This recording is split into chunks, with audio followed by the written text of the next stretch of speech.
ابو سفیان نے بھی کلمہ نہیں پڑھا، حالت کفر پر تھا۔ اس کی بیوی ہے ہندا، بعد میں دونوں کو اللہ نے اسلام میں داخل ہونے کی توفیق عطا۔ ہم یہ جو تذکرہ کر رہے ہیں یہ ان دنوں کی بات ہے کہ جب وہ دونوں میاں بیوی حالت کفر پر تھے۔ اب تو دونوں صحابی ہیں، حضرت ابو سفیان رضی اللہ تعالیٰ عنہ، حضرت ہندا رضی اللہ تعالیٰ عنہ۔ اب تو عزت نے، میرے رسول نے عزت دے دی، ان کے ایمان کو، کلمے کو قبول کر لیا، میں کون ہوں انکار کرنے والا؟ اس وقت حالت کفر پر اس نے اپنے باپ عتبہ کا بدلہ لینے کے لیے وحشی سے کہا کہ تم اگر آزادی چاہتے ہو تو رسول اللہ کے چچا حمزہ کو شہید کر ڈالنا، میں کھڑے کھڑے تمہیں آزاد بھی کروا دوں گی، اور جتنے زیورات میں ہر وقت پہن کے رکھتی ہوں سونے کے، یہ تحفے کے طور پر اتار کر تمہیں دے دوں۔ جبیر ابن مطعم کا غلام ہے وحشی۔ جبیر بھی کہنے لگا کہ میرے چچا طعیمہ بن عدی کو حمزہ نے شہید مارا تھا، واصل جہنم کیا تھا غزوہ بدر، میں نے بھی اپنے چچا کا بدلہ لینا، ہندا تجھے انعام و اکرام دے گی، میں تجھے آزاد کر دوں گا۔ اس دور میں غلامی کی زندگی انتہائی تکلیف دہ زندگی، غلامی سے بچنے کے لیے انسان کو سے کچھ بھی کر سکتا تھا۔ وحشی کہتا ہے میدان جنگ کے اندر میں ایک بڑے پتھر کے پیچھے چھپ کر بیٹھ گیا، سبا نامی ایک کافر آیا، اس نے میدان میں آ کے للکارا، حل میں مبارک ہے کوئی میرے مقابلے میں آنے والا؟ حضرت امیر حمزہ اور آگے فرمایا ہے عورتوں کے ختنہ کرنے والی ماں کے بیٹے تو مسلمانوں کو للکارتا ہے۔ آتے ہی بس دو تلواریں فضا میں لہرائی اور پلک جھپکتے ہی سبا کا سر تن سے جدا ہو گیا۔ حضرت امیر حمزہ مڑ کے واپس جانے لگے اور پتھر کے قریب سے گزرے جس کے پیچھے وحشی کہتا میں بیٹھا تھا، میں نے اپنا حربہ، اپنا خنجر زہر آلود نشانہ پکا تھا، میں نے ناؤ کے اوپر نشانہ بنا کے اس قدر زور سے میں نے مارا کہ وہ آر پار ہو گئے۔ بس اسی ایک حربے خنجر کے وار سے نبی علیہ السلام کے پیارے چچا شہید ہو۔ ہندا نے کہا تھا کہ ان کا کلیجہ نکال کے لا، میں نے آپ کا پیٹ چاک کیا، سینہ چاک کیا، آپ کے جگر کو نکالا، کلیجے کو نکالا اور ہندا کو جا کے پیش کیا۔ ہندا نے سارے زیورات اتارے اور میرے حوالے کر دیے، جبیر نے مجھے آزاد کر دیا، انعام و اکرام مجھے مل گئے۔ ہندا نے وہ کلیجہ چبایا، کھانے کی کوشش کی، جس کی وجہ سے ہندا جگر خور کے نام سے اس دور میں مشہور ہوئی۔ یہ وہ عورت ہے کہ جو زندہ انسانوں کے کلیجے نکال کے چبا کے کھا جاتی ہے۔ حضرت وحشی کہتے ہیں کہ وہ چبا رہی تھی لیکن میں دیکھ رہا تھا کہ اسے چبایا نہیں، کہ اس نے نکال کے پھینک دیا۔ ہندا خود آئی لاش کے اوپر اور پھر نبی علیہ السلام کے پیارے چچا کے آزاد کاٹے اور اس دھاگے کے اندر پرو کر گلے کا ہار بنا کے گلے کے اندر ڈالا۔ میرا عشق اور میرا وجدان یہاں پہ پکار کر کہتا، اے ہندا یہ نبی کے پیارے چچا کے جسم کے پاک اعضا ہے، ان کا ہار بنا کر گلے میں مت ڈال، یہ سونے چاندی کا ہار نہیں، یہ حضرت حمزہ رضی اللہ تعالی عنہ کی شہید ہو جانے کے بعد جسم کے ایک ایک عضو نے الگ الگ شہادت کا مزہ لیا تھا، جو اس شہید اعظم کے جسم کے اعضاء ہیں جن کو سید الشہداء کا سرکاری اعزاز میرے رسول نے عطا فرمایا۔ مستدرک الحاکم کے اندر یہ روایت موجود ہے، نبی علیہ السلام نے فرمایا سید الشہداء عند اللہ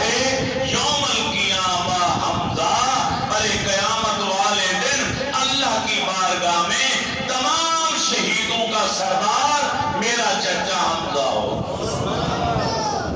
یہ ادا صرف آپ کے نام سجدہ، کیونکہ یہ سرکاری اعزاز نبوت کی طرف سے آپ کو عطا ہوا. حضرت امام حسین رضی اللہ تعالیٰ عنہ کو سید الشہداء ہم کہہ دیتے ہیں کہ ہماری محبت اور چاہت ہے، لیکن حضرت حمزہ کو میرے رسول نے شہیدوں کا سردار کہا. فرمایا آنا شہید لا حول یوم القیامہ، ارے شہیدوں کی شہادت کی گواہی میں اللہ کا رسول قیامت کے دن دوں. کسی شہید کی شہادت کی گواہی میدان بدر دے گا، کسی کی گواہی میدان احد دے گا، کسی کی گواہی مسجد کا محراب و منبر دے گا، کسی شہید کی گواہی رب کا قرآن دے گا. اے شہداء احد تمہیں سلام پیش کرتا ہوں، جب تمہاری باری آئے گی تو تمہاری شہادت کی گواہی نبیوں کے امام و سردار آ کر دے گا.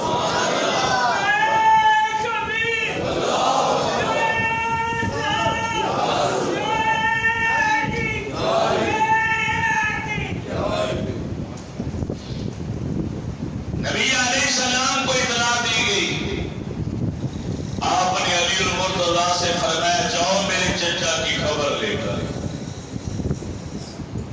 حضرت علی المرتضیٰ جب نبی کے چچا کی لاش پر آئے تو چیخ نکلی، مولا علی ہے شیر خدا، اتنا بڑا جگر اور دل ہے، بہت بڑا چٹان کی طرح مضبوط، مگر ضبط کے سارے بندھن ٹوٹ گئے. حالت یہ ایسی تھی، پیٹ چاک تھا، سینہ کھلا ہوا تھا، دانت توڑ دیے گئے تھے، آنکھیں نکال لی گئی تھی، کان ناک کاٹ لیے گئے، انگلیاں کاٹ لی گئی، جسم کے اعضاء کاٹ لیے گئے تھے، آنکھوں کے اندر نیلے مارے گئے تھے. اس حال میں نبی کے پیارے چچا کو دیکھا، اس پیارے چچا کو کہ جب تک وہ زندہ حیات رہے اپنے بھتیجے کو کے پاس اتنی تکلیف بھی نہیں آنے. آپ کو یاد ہوگا، میں آپ کو تھوڑا سا پیچھے لے جانا چاہتا ہوں تاریخ صفحات کے اندر. جب حضرت امیر حمزہ رضی اللہ تعالیٰ عنہ نے ابھی کلمہ نہیں پڑھا تھا، حالت کفر پر تھے، پھر بھی اپنے بھتیجے سے بے پناہ محبت کرتے تھے. کسی کو اجازت نہیں دیتے تھے کہ میرے بھتیجے کو تھوڑی سی تکلیف پہنچا. شکار کے لیے گئے ہوئے تھے، واپس آئے، راستے میں کسی نے بتا دیا کہ آج ابو جہل اور اس کے ساتھیوں نے تیرے بھتیجے پر حملہ کیا اور انہیں تکلیف پہنچا. حضرت حمزہ گھر نہیں گئے، وہی شکار والا تیر کمان ہاتھ میں تھی، مضبوط کمان رکھتے تھے اپنے پر، سیدھے حرم میں آئے جہاں ابو جہل بیٹھا ہوا، کوئی گفتگو نہیں، سیدھی کمان آ کے، عرب کا سردار ہے ابو جہل، بادشاہ کا، اس کے ماتھے کے اوپر، سر کے اوپر زور سے نبی کے چچا نے آ کے کمان ماری، اس کا سر پھٹ گیا اور خون بہنا شروع ہو گیا. لوگ اٹھے حملہ کرنے کے لیے، ابو جہل نے روک دی. یہ حق پر ہے، میں نے ان کے بھتیجوں کو تکلیفات کی، دکھی اتنا زیادہ کہ ان کا حق بنتا تھا انہیں کچھ نہ. سر پھاڑ کر اپنے جگری یار لنگوٹ کیا یار ابو جہل، اکٹھے کھاتے تھے پیتے تھے، حالت کفر بھتیجے کی کھاتے، ابھی کلمہ بھی نہیں پڑھا تو اتنی محبت، جگری یار کا سر پھاڑ کے رکھ دیا. اسی حال میں واپس نبی علیہ السلام کے پاس آئے اور آتے ہی کہا اے بھتیجے مبارک ہو، میں نے ابو جہل کا سر پھاڑ دیا ہے، اسے لہولہان کر دیا. آپ نے فرمایا چچا یہاں. چچا مجھے اس بات سے خوشی نہیں، اس سے کہیں زیادہ اگر مجھے خوشی کرنا تھا اس کا سر پھاڑنے کی بجائے تو میرا کلمہ پڑھ لے. اور اتنا پیارا سا ہلکا سا جملہ نرمی کے ساتھ میرے نبی نے بولا تو چچا فوراً بول پڑے، بھتیجے اگر میرے کلمہ پڑھنے سے تجھے خوشی ہوتی ہے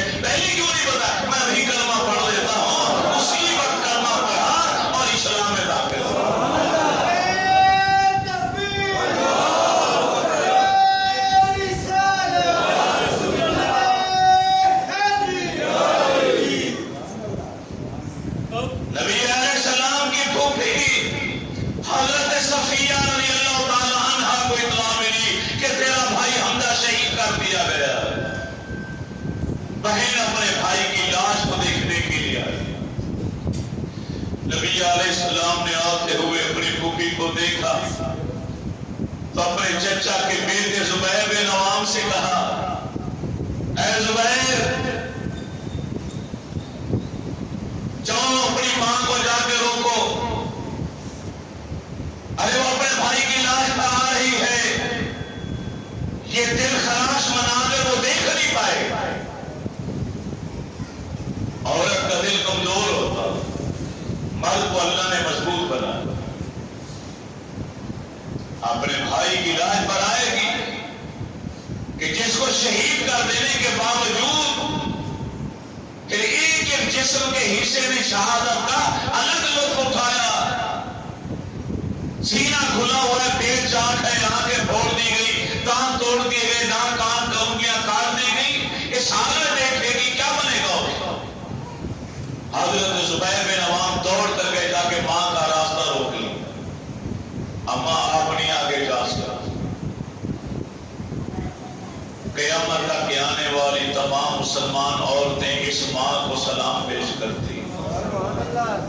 حضرت صفیہ میرے رسول کی پھوپھی جان بولی، ارے بیٹا زبیر، تم سمجھتے ہو میں رونے کے لیے آئی ہوں؟ میں رونے کے لیے نہیں آئی، اپنے میر کو دے کر صرف مبارکباد دینے آئی ہوں. اے میرے بھائی، تجھے مبارک ہو کہ تو نے نبی کے سامنے سیدھا جنت کا راستہ لے لیا.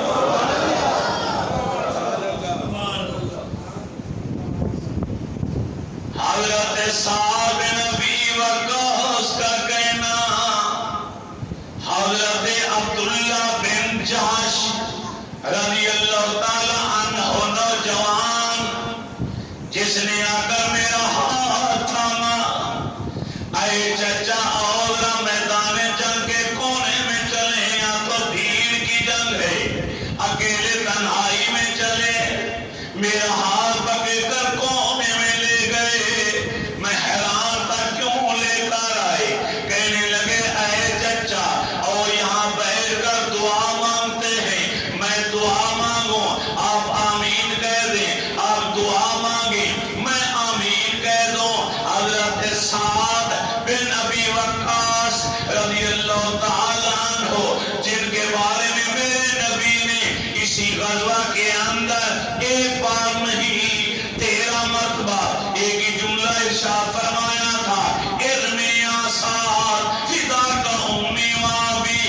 اے سعد، یہ لو تیر مجھ سے کافروں کی طرف پھینکو، میں اللہ کا رسول اپنے ماں باپ تجھ پر قربان کرتا ہوں. ایک بار نہیں، ارے 13 مرتبہ میرے نبی نے اپنے والدین کریمین کو اس غلام پر قربان کیا تھا. حضرت سعد بولے، بڑی عمر والے ہیں، عبداللہ چھوٹی عمر والا ہے، جاش کا بیٹا. فرمانے لگے، اے بھتیجے، پہلے دعا میں مانگوں گا کیونکہ میں بڑا ہوں، تم چھوٹے ہو، تم آمین کہہ دو. بعد میں تم دعا مانگنا، میں آمین کہہ دوں گا. حضرت سعد نے دعا مانگی، دونوں ہاتھ دعا کے لیے اٹھائے.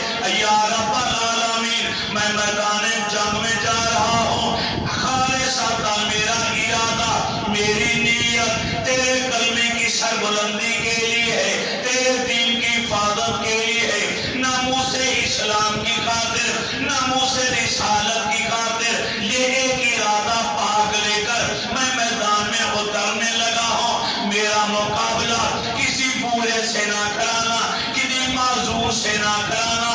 کوئی عورت میری تلوار کی زد میں نہ آنے پائے، کوئی بچہ میرے مقابلے میں نہ آنے پائے. جنگجو بہادر کافر جٹیل ارے کریل جوان میرے مقابلے میں آئے، وہ مجھ پہ حملہ کرے، میں اس کے اوپر حملہ کروں. کافی دیر تک ہمارا یہ آمنا سامنا رہے. یا اللہ کرتے کرتے آخرکار وہ کافر نیچے گر جائے، میں اس کی چھاتی پر بیٹھ جاؤں. یا اللہ، تیرے کلمے کی بلندی کے لیے، تیرے دین کی خاطر میں اس کا سر تن سے جدا کر دوں، وہ شکست کھا جائے، مجھے فتح مل جائے. حضرت عبداللہ نے کہا آمین.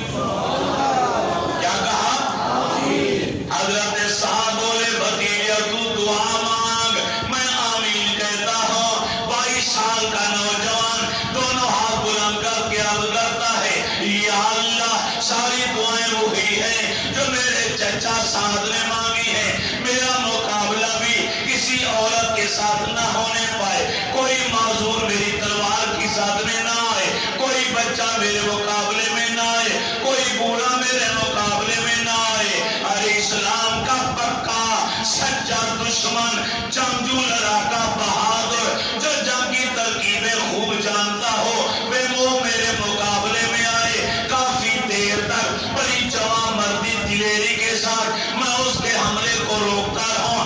آخرکار لڑتے لڑتے یا اللہ میں نیچے گر جاؤں, وہ کافر میری چھاتی پر بیٹھ جائے اور آخری بار مجھ سے پوچھے, اے عبداللہ اگر جان پیاری ہے اپنے رب و رسول کا کلمہ چھوڑ واپس ہمارے دین پر آ جا. یا اللہ اس وقت تو مجھے دین پر استقامت عطا کرے, ایمان کی سلامتی عطا کرے. میں اس وقت بھی کافر کے سامنے جبکہ جان جانے کا خطرہ ہو, اس وقت بھی میں تیرا نام بلند کروں, تیرے حبیب کا نام پکاروں, تیرا کلمہ پڑھوں. ارے وہ غصے میں آ کر اپنی تلوار چلائے, میری گردن کاٹ دے, میری شہادت کو کاٹ دے, میرا سر تن سے جدا کر دے, صرف یہ نہیں کہ میرے دو ٹکڑے کر ڈالے.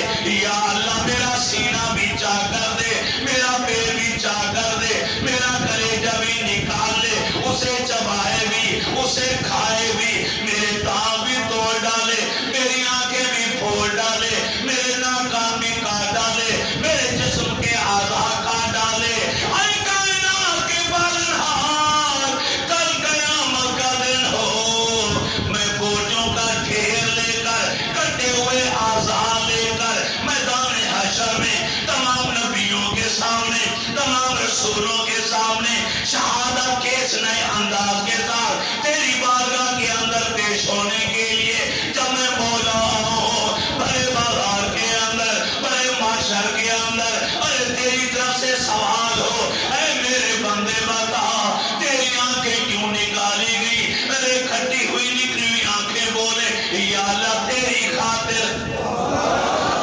اے عبداللہ تیری زبان ہونٹ کیوں کر دے گئے, اور کٹی ہوئی زبان اور کٹے ہوئے لب بول پڑے, مولا تیرے دین کی خاطر, تیرے نبی کا کلمہ پڑھنے کی وجہ سے وہ کٹی ہوئی بوٹیاں بولتی رہے. پورا میدان حشر آفرین آفرین شاباش شاباش کے نعرے لگاتا رہے.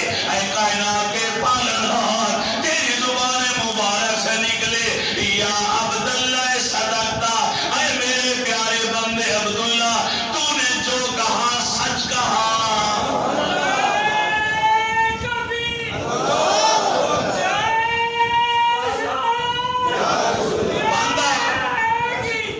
بندہ خوشی سے پھولا نہیں سمائے گا, اس سے بڑھ کر اس کی معراج کیا ہو سکتی ہے.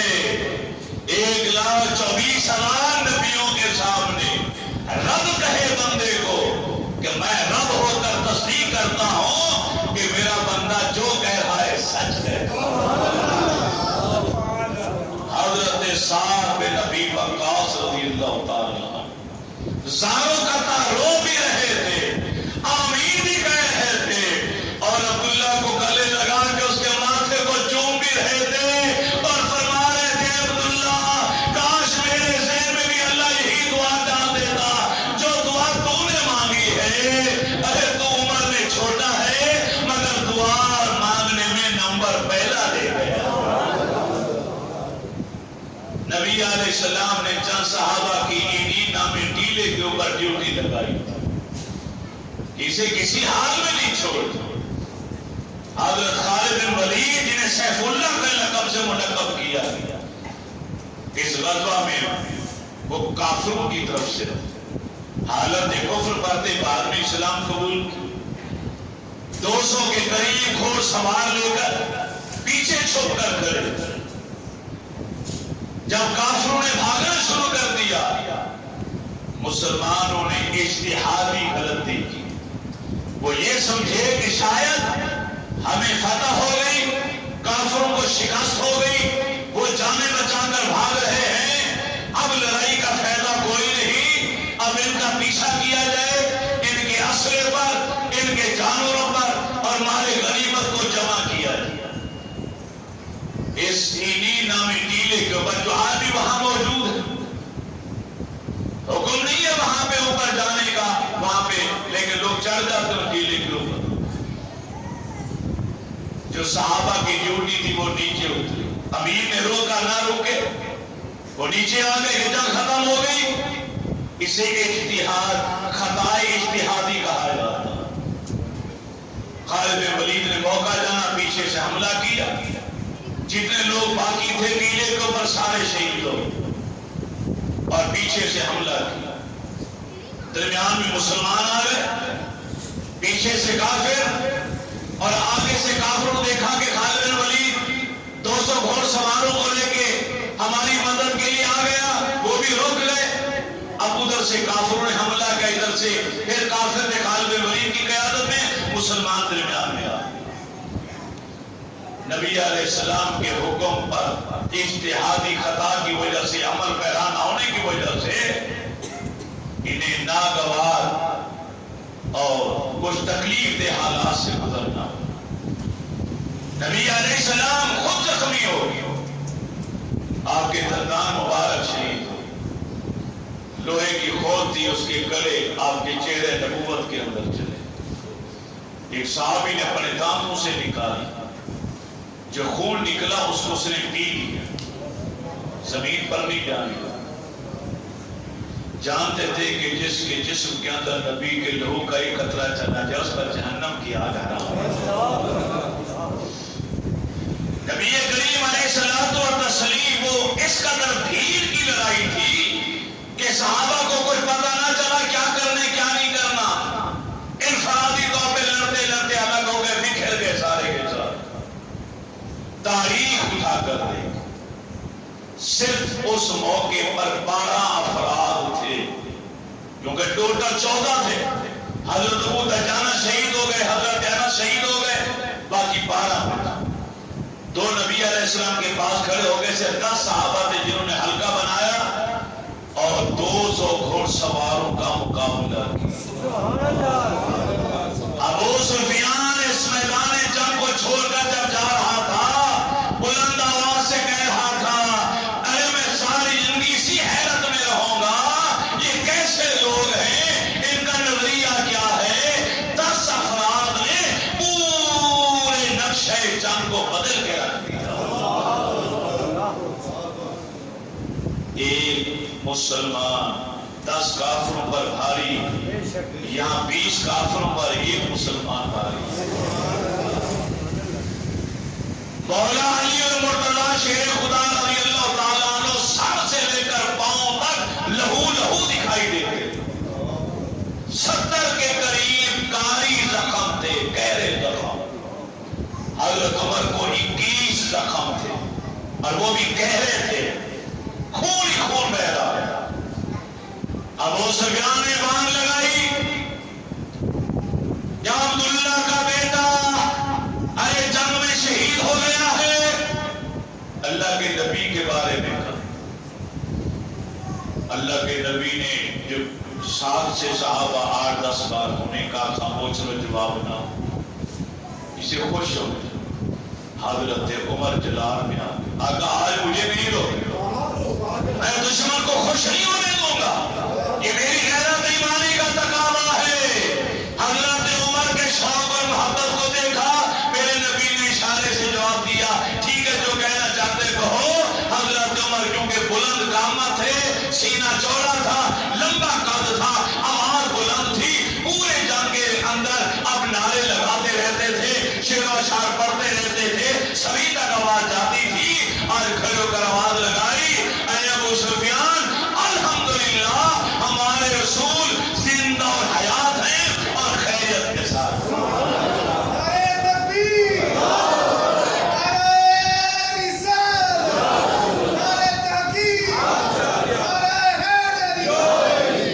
جبل احد کے اندر وہ حصہ آج بھی موجود ہے جہاں اللہ کے نبی کو لا کے بٹھایا گیا. وہ چھوٹی سی جگہ ہے جہاں انسان بڑی مشکل سے بیٹھتا ہے. اللہ کے نبی آ کر بیٹھے تو وہ پہاڑ جو تھا وہ نیچے تھا، تو تو سر اوپر نہیں اٹھایا جاتا، لیکن آپ نے سر اٹھایا، اللہ نے پہاڑ کے اس حصے کو موم کی طرح نرم کر۔ یہ معجزہ رسول آج بھی وہاں جائیں جبل احد کے اندر وہ جگہ دیکھیں اور وہاں بیٹھ کر دیکھیں کہ اوپر جہاں میرے نبی کا سر نبوت لگا وہ جگہ پیالے کی طرح بنی ہوئی ہے اور آپ کے منہ مبارک کے نشانات آج بھی موجود۔ پھر یہاں سے آپ کو تھوڑا سا لے جا کے فوراً ایک صحابی پانی لے کر آیا، آپ نے وہاں پانی نوش فرمایا، وہاں پہ مسجد کا نشان بنا دیا گیا یادگاری کے طور پر۔ یہ سب مقامات میں نے کئی بار دیکھے، ان کی اجازت۔ سامنے وہ پہاڑ کی طرف لے جایا گیا، اللہ نے پہاڑ کو حکم دیا، پہاڑ دو ٹکڑے ہو گیا، پہاڑ پھٹ گیا، راستہ دے دیا اس نے نبی علیہ السلام کی۔ صحابہ مسلمان نبی علیہ السلام کو لے کے اس کے اندر چلے، وہ آج بھی اسی طرح کھڑا۔ سعودی حکومت نے نیچے سے بجری وغیرہ سیمنٹ بھر کے اس کو بند کر دیا تاکہ لوگ اس کی زیارت کے لیے اوپر نہ جائیں، لیکن وہ پورا پہاڑ پھٹا ہوا چیرا ہوا کہ جیسے کسی نے آڑا رکھ کے چیر کے اس کو دو ٹکڑے کر دیا ہو، سیدھا چیرا ہوا دکھائی دیتا۔ نبی علیہ السلام نے فرمایا تھا ہاں جبل یحبنا ونحبہ، یہ وہ پہاڑ ہے جو مجھ سے محبت کرتا ہے اور میں اللہ کا رسول اس پہاڑ سے محبت کرتا ہوں۔ پتہ چلا ہمارے نبی سے بھی انسانوں کے نبی نہیں، جنات کے بھی نبی ہیں، ملائکہ کے بھی نبی ہیں، جمادات کے بھی نبی ہیں، نباتات کے بھی نبی ہیں، جبل و شجر کے بھی نبی ہیں۔ مولا علی المرضی سے پوچھو، وہ کہتے کہ میں اللہ کے نبی کے ساتھ سیر کرنے کے لیے شہر سے باہر نکلا، مکہ مکرمہ کیا، اعلان نبوت سے بھی پہلے کی بات، ابھی آپ نے اپنے نبوت کو شو نہیں کیا تھا، مکہ والوں کے سامنے نبوت کو ظاہر نہیں کیا تھا، بے شک کہتے ہیں اعلان نبوت کو۔ یہ سنیو، یہ نقطہ ذہن میں رہنا چاہیے۔ بعض لوگ گمراہ کرتے ہیں کہ 40 سال کے بعد اللہ کے نبی کو نبوت ملی، اس کا نام بیسٹ ہے، یہ وہ کہتے ہیں۔ ہم سنیوں کا عقیدہ، ہر نبی پیدا ہوتے ہوئے اللہ کا نبی ہوتا ہے۔ ہمارے پاس کئی دلیلیں ہیں، سب سے بڑا ثبوت قرآن پاک کا، قرآن سے بڑھ کر دلیل کوئی کہ جب سیدہ مریم کے اوپر اعتراض لگا، اے مریم تیرا خاندان پاک، تیرے ماں باپ پاک تھے، تیرے گھر والے پاکیزہ تھے، تیری شادی تک نہیں ہوئی، نکاح تک نہیں ہوا، کسی مرد نے چھوا تک نہیں، پھر یہ بیٹا کہاں سے لے کر آئی ہو؟ یہ سارے اعتراضات جو لوگوں نے کیے، یہ سارے اعتراضات قرآن میں موجود ہیں۔ اللہ نے الہام کیا، ان کے دل میں بات ڈالی، مریم تو نے گفتگو نہیں کر، اپنی پاک دامنی کی گواہی تم نے نہیں دینی، یا اللہ پھر کیسے پتا چلے گا کہ میں پاک ہوں، میں نے کوئی جرم نہیں کیا؟ رب نے فرمایا ہے مریم تو نے اپنے بیٹے کی طرف اشارہ کرنا، لوگوں سے کہنا یہ مجھ سے مت پوچھو بیٹا کہاں سے آیا، آنے والے سے پوچھو ارے تو کون ہے، کہاں سے آیا ہے؟ تو قرآن پکار اٹھتا ہے، لوگوں نے کہا کیفا نکلم من کان فی المہد صبیا، جو بچہ کنگورے میں لیٹا ہوا ہے، ابھی 3 دن نہیں ہوئے پورے کہ دنیا میں آئے ہوئے، ہم اس سے کلام کیسے کریں، گفتگو کیسے کریں، یہ ہمارے سوالوں کا جواب کیسے دے گا؟ سیدہ مریم نے مسکرا کے کہا کہ اس عمر کے بچے کبھی بولتے نہیں، لیکن جب رب بلوانے والا آ جائے تو رکتے بھی کبھی نہیں، پوچھو سوال کرو۔ جب لوگوں نے پوچھا تو جھولے میں لیتے ہوئے 3 دن کے بچے نے پوری تقریر کر ڈالی، اور پوری تقریر قرآن میں آج بھی موجود ہے، ریکارڈ ہے قرآن کے سوال کے اوپر۔ قال انی عبداللہ، سنو میں کون ہوں؟ میں اللہ کا بندہ ہوں۔ اور دوسرا جملہ کیا تھا؟ یہ سنیوں کے کلیجے میں ٹھنڈ ڈالے گا، تمہارے عقیدے کو مضبوط کرے گا۔ قرآن کی دلیل عیسیٰ ابن مریم چھولے میں لیتے ہوئے کہتے ہیں، 3 دن کا بچہ کہہ رہا ہے آتانی الکتاب وجعلنی نبیا، مجھے اللہ نے کتاب بھی عطا فرما دی اور مجھے نبی بھی بنا کر بھیجا ہے۔ میں صاحب کتاب پیغمبر بن کر آیا ہوں۔ یہ کون کہہ رہا ہے؟ 3 دن کا بچہ، 3 دن بھی مکمل نہیں ہوئے۔ عیسیٰ علیہ السلام کی یہ گواہی بطور دلیل میں پیش کر رہا ہوں کہ ہمارا عقیدہ الحمدللہ صحیح ترین عقیدہ ہے کہ نبوت کسبی چیز نہیں ہے بلکہ وحدی چیز ہے۔ عالم غیب، عالم ارواح میں جس کو نبی بنانا تھا رب نے بنا دیا، نبوت کے ٹکٹ بانٹ دیے۔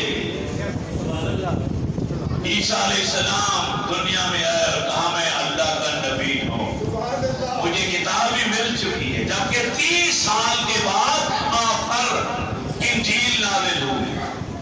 آپ کو کتاب 30 سال کے بعد ملی، آپ نے فعل ماضی کا صیغہ استعمال کیا، آتانی الکتاب، اللہ نے مجھے کتاب دے دی ہے، مجھے نبی بنا دیا ہے، فعل ماضی کا پاسٹ کا صیغہ استعمال کیا آپ نے۔ نبی علیہ السلام کے زمانے میں آخری جملہ بول دیتا ہوں، یہی باشی جس نے نبی علیہ السلام کے عظیم چچا کو شہید کیا تھا، یہ مکہ مکرمہ میں رہا جب اللہ کے نبی مکہ کو فتح کرنے کے لیے یہاں سے بھاگا طائف چلا گئے، کبھی ملک شام چلا جائے کبھی کہیں چلا جائے، اتنی وسیع زمین اگر اس پر تنگ آ گئی، دوستوں نے کہا اگر تم مسلمانوں کے ہاتھ لگ گیا تیرے ٹکڑے ٹکڑے کر ڈالیں گے، تجھے کوئی نہیں زندہ چھوڑے گا۔ قریبی رشتہ داروں دوستوں سے مشورہ کیا، کیا کیا تو ایک نقطے پر سب کا اتفاق ہوا، سیدھا مدینے چلا جائے، اللہ کی نبی کی بارگاہ میں جا کے سچ سچ بول دے، وہ تو رحمت للعالمین ہے، معافی وہی اسی طرح سے مل سکتی ہے، کسی اور چوکھٹ سے تجھے معافی نہیں مل سکتی۔ حضرت باشی کہتے میں نے چادر اوڑی اپنے منہ کو چھپایا اور چھپتا چھپاتا میں مدینہ طیبہ پہنچ گیا۔ چند لوگ اللہ کے نبی کے آگے بیٹھے تھے، چادر نبوت پھیلی ہوئی تھی، سب پکڑ کر بیٹھے تھے، بیعت ہونے لگی تھی، وہ کلمہ پڑھنے لگے تھے، میں منہ چھپا کے آگے بیٹھ گیا اور میں نے چادر کالی کملی کا پلہ پکڑ لیا، اور جب پلو پکڑ لیا اللہ کے نبی نے میری طرف دیکھا، کلمہ پڑھا کے سب کو مسلمان کیا، میں نے بھی کلمہ پڑھ لیا اور اسلام کے اندر داخل ہو گیا۔ تو اللہ کے نبی نے فرمایا ارے تو واشی ہے، سب لوگوں کے درمیان سے گزر کر آیا، پوری مسجد نبی بھری ہوئی ہے، سب کے سامنے آیا، کوئی مجھے پہچان نہیں پایا، مگر اللہ کے نبی نے، یہ علم نبوت ہے میرے، جب حضرت حنظلہ شہید ہوئے اسی غزوہ میں، صحابہ کے سامنے گرے اور غائب ہو گئے، اور عرض کیا آقا حنظلہ ہمارے سامنے گرے اور غائب ہو گئے، آپ نے اسی مدینہ طیبہ کی سرزمین پر جب لوگ کے دامن میں زمین پر کھڑے ہوئے ایسے دیکھے، مسکرائے، میں پریشان مت ہوں، حنظلہ بھی تھوڑی دیر میں آ جائے گا۔ حنظلہ نے غسل نہیں کیا تھا، غسل اس کے اوپر فرض ہو چکا تھا، ارے رات اس کی شادی ہوئی، ارے سہاگ رات تھی اس کی، دلہن کو وہی چھوڑا اور سوچنے پہ مجبور ہوا اگر غسل کرنے میں لگ گیا تو جہاد میں جانے میں کہیں دیر نہ ہو جائے، نبی کے حکم پر عمل کرنے میں کہیں تاخیر نہ ہو جائے، اسی حال میں چلا آیا اور پہلے ہی دن آگے شہید بھی ہو گیا۔ رب نے ملائکہ کی ڈیوٹی لگائی کہ اس کے پاس رجوع یہ شہادت کا مرتبہ پائے، اس کو اٹھا کر اوپر لے آؤ، اور میں نے دیکھا کہ فرشتے ملائکہ ارے جنت کا پانی اور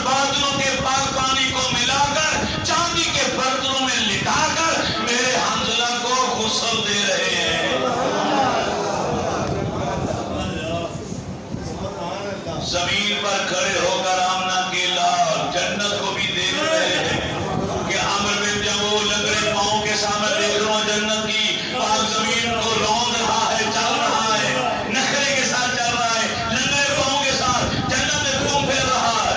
جنت ہے کہاں؟ سدرۃ المنتہا سے بھی زمین سے لے کر آسمان تک کا فاصلہ 500 سال کی مسافت کا۔ تیز رفتار گھوڑے پر کوئی بیٹھ جائے 500 سال سفر کرے تو پہلا آسمان ہے۔ پہلے آسمان کی موٹائی 500 سال کا سفر، پھر پہلے آسمان سے دوسرے آسمان کا سفر 500 سال، پھر دوسرے آسمان کی موٹائی 500 سال کا سفر، اس طرح گنتے چلے جائیں۔ 7واں آسمان کے بعد پھر 500 سال کے بعد سدرۃ المنتہا، اور سدرۃ المنتہا سے اوپر جا کے جنت ہے، اور آمنہ کے لال زمین پر کھڑے ہیں اور نگاہ نبوت سے آپ جنت کو بھی دیکھ رہے ہیں، جنت کے اندر عمر بن جمو کو بھی دیکھ رہے ہیں، اور فرما رہے ہیں ان شہیدوں کو غسل دینے کی ضرورت نہیں ہے، ادھر شہید ہوئے ہیں ادھر سیدھا جنت میں گھوم پھر رہے ہیں۔ میں انہیں جنت میں دیکھ رہا ہوں، کروڑ میلوں کا فاصلہ، سالوں کا فاصلہ، جو رسول اس زمین پر کھڑے ہو کر 7 آسمانوں سے اوپر غلاموں کو دیکھ سکتے ہیں۔ ہمارا ایمان ہے وہ رسول سبز گنبد کے سائے میں بیٹھ کر بھی لاہور والے عاشقوں کو، اس مسجد کے نمازیوں کی عشق کو دیکھ رہے ہیں۔ ہمارا گیدر ہمارا تو نبوت کسبی شے نہیں کہ کوئی یہاں نمازیں 4 پڑھ لے، تہجد پڑھ لے، ذکر کار کر لے، اللہ خوش ہو کے اسے نبی بنا دے، نہیں۔ نبوت وہ بھی چیز ہے اللہ نے جس کو عطا کرنی تھی کر دی، مگر میرے نبی کی حیاتی میں مسلمہ کذاب نے نبوت کا جھوٹا دعویٰ کیا۔ اللہ کے نبی نے خود حکم دیا، ارے ہے کوئی میرا غلام جو ایک جھوٹے مدعی نبوت کا سر اڑا دے؟ اللہ کے رسول صلی اللہ علیہ وسلم نے یہ فرما دیا۔ آج وحشی یہاں بیٹھا، میرے نبی نے فرمایا وحشی ذرا وہ تفصیل کے ساتھ پورا واقعہ سنا کہ تو نے میرے پیارے چچا کو شہید کیسے؟ حکم نبوت تھا۔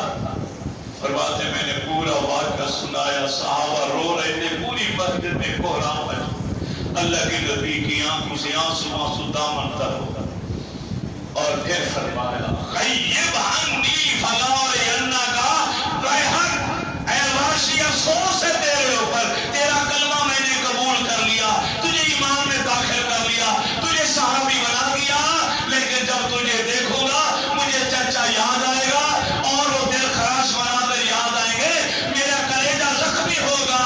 خیب عنی، ارے دور ہو جا مجھ سے، فلا ارینہ کا، اور جب تک میں دنیا میں ذہنی حیات میں ہوں میرے سامنے مت آنا۔ وحشی کہتے کہ نبی علیہ السلام کی پوری حیات طیبہ وصال فرمانے تک میں پیچھے کھڑا ہوتا تھا، کبھی نبی کے سامنے آ کے کھڑا نہیں ہوتا تھا کہ کہیں میری وجہ سے میرے نبی کے دل کو تکلیف نہ ہو۔ لیکن تقدیر لکھنے والے کا عجب فیصلہ ہے،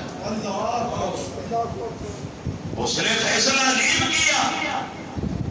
جس مسلمہ کذاب نے جھوٹے مدعی نبوت ہونے کا دعویٰ کیا تھا اور اللہ کے نبی نے اس کو مارنے کا حکم دیا تھا، صدیق اکبر رضی اللہ تعالیٰ عنہ کے دور خلافت میں جب جنگ ہوئی تو یہی وحشی تھا، اور وہی خنجر تھا جس خنجر سے حربہ سے اللہ کے نبی کے چچا کو شہید کیا تھا، اسی خنجر کے ساتھ اس نے جھوٹے مدعی نبوت مسلمہ کذاب کو جا کے مارا، اور جس دن مسلمہ کذاب کو مارا اس دن اس نے اپنی چادر اتار کے پھینک دی، کہتے آج کے بعد مجھے اپنا منہ چھپانے کی ضرورت نہیں، میں نے جھوٹے نبی کے نبوت کے دعوے دار